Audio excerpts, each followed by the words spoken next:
Okay, if you're still with me, welcome back. And I noticed something when I was reviewing this last video. The the air conditioner in my room might be a little annoying, so I'm gonna go ahead and turn that off right now, and then you might be able to hear me a little bit better. It's just so hot today that I had the air conditioner on, but maybe you'll be able to hear me a little bit better now. Okay, so what I was doing last time is I was going through all the features of the gun, and I'm gonna show you again that it's unloaded. There's no magazine in the well. So I'm gonna actually move over a little bit so nothing goes out of shot. Okay. Last feature I left off with was the bolt release. Showed you the bolt release. Pull the charging handle back, lock that, bolt locks back. If you want to close the bolt, push the bolt release, closes the bolt, you're ready to go. Before that I talked a little bit about mags. I think it's about time for me to mention what I have to say about the mags, and that is, put the gun down for a second.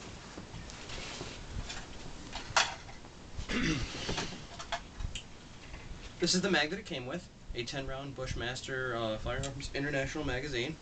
I like the straight down look. I mean, I also, of course, like the 30-round mags, but well, there's no but, because if you're also familiar with this law, New York, no magazines bigger than 10 rounds, unless it was made before September 4th, 1994, September something 1994. So what everybody does, you go to a gun store, they'll give you a nice current 10-round magazine, and that's great and dandy. 30-round magazine, empty of course. 30-round magazine. 30-round magazine. So now I have 3 30-round magazines and the 10-round magazine. These things are military surplus magazines. They're just some stamped metal, a spring, and a piece of plastic. I fired them all, and they look beat up because they were used in the military, or they're just old, whatever. I haven't had any problem shooting them. I mean, they're a real simple design, 30-round magazines, completely legal in New York because they're pre-banned. And when you're shooting a 30-round magazine through a semi-auto rifle and taking your time, those bullets really seem to last. I mean, that's what I noticed.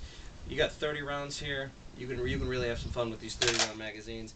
The only problem what'll happen though is you take one of these 30-rounders, you put it in, and if you're going to put it on a bench or something, or you're going to put it on a rest, this magazine might stick out too low and it'll be resting on the magazine, or you won't be able to set it down correctly. So that's where things like these 10 rounds and the 20, which look very similar to these but just a little bit longer, that's where this comes in.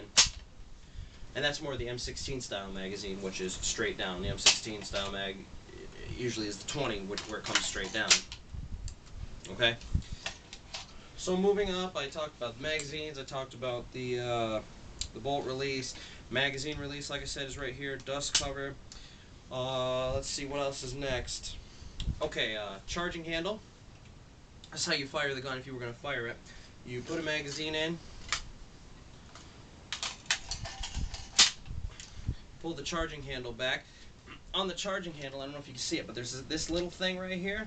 I'm sure this has a name. It's probably the charging handle latch or something like that. But you have to pull that back out of the little slot over here in order to pull the charging handle back. If you don't, nothing will happen, so the charging handle just doesn't come back on you. So you pull the charging handle back. Pull the charging handle back. Dust cover will flip open. Your bolt will come back, your hammer will be cocked, you'll let it forward, and you actually want to let these fly. If you follow it up, take the mag out.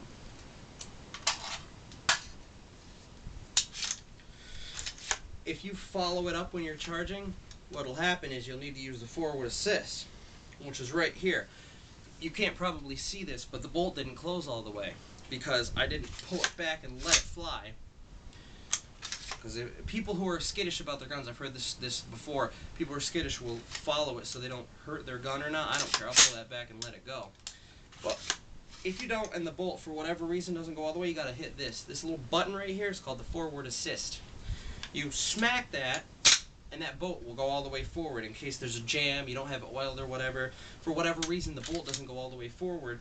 You smack that forward assist, and that'll jam the bolt forward. Okay? Next feature we have here is the sight. I already mentioned the front sights. Here's the rear sights, fully adjustable for windage and elevation. It has 2 settings. I know you're not going to get a sight picture from there, but let me see if I can get you one from behind the camera. Oh, don't want to hit the camera. Give me a second here. And you probably can't see down that sight picture, but that's what it looks like. There's little peep sights, and they flip up. So you have regular and close range sights. Again, fully adjustable on the removable carrying handle, which, like I said, I'm going to remove this. I am going to get a nice scope for this thing. Let's see, moving further back. The stock I mentioned earlier with the, it's all pin. And here is the buffer tube, which I'll show you when I show you to take this thing apart. I've got the buffer tube in here, which reduces recoil. The recoil on this thing is nothing. It's more than a 22, definitely. It's definitely more than a 22, but it's like, bang. I mean, it's really, there's no recoil at all, which is great. I mean, that's why a lot of people prefer the, I mean, a lot of people prefer both. People love the AKs for the reliability. You can have that in mud, snow, sand, anything you want, and it'll keep firing. But these guns are accurate. There's just no recoil on these things, and you know, pumping out rounds. Even especially if it was fully auto, I mean, that really has to help. That's where the AK loses all its accuracy. Got a big chunk of metal coming back, slamming into you, going all over the place. All the recoil is absorbed by the springs, all the recoil reduction they have in these guns. Another thing, people say, okay, AKs are reliable, and, you know, granted they may be. However, these guns are so easy to take down. They are military-proof, and they are idiot-proof. Again, I am not cutting down the military, but anybody can go in the military at all. So they have to make it really simple for everybody to understand. And hell, I'd want it simple, and I'm not, you know, I'm not a real simple person myself, but I'd want to make it simple because if you need to clean your gun in a hurry, you're not going to want to fart around with small pieces. So here's how you clean these things. Oh, by the way, here's the safety. Safety's on this side. It's almost like a H&K style safety, which down is safe. Flip that, you're on fire.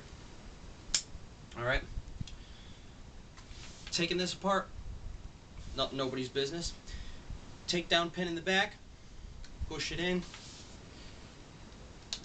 pull it through. Never do this with the bolt and the carrying handle or the charging handle back because it won't work. I figured that out the hard way. Pull the takedown pin out. Your gun's going to fold right in half. Simple as that. Fold right in half into what's called the upper and the lower. You want to just simply run a bore snake or a barrel cleaner through this. Take your charging handle, pull it out, pull the bolt out. Charging handle comes out, falls right out. You can see all the way through the barrel. Clean it, got an obstruction, get it out. Real simple.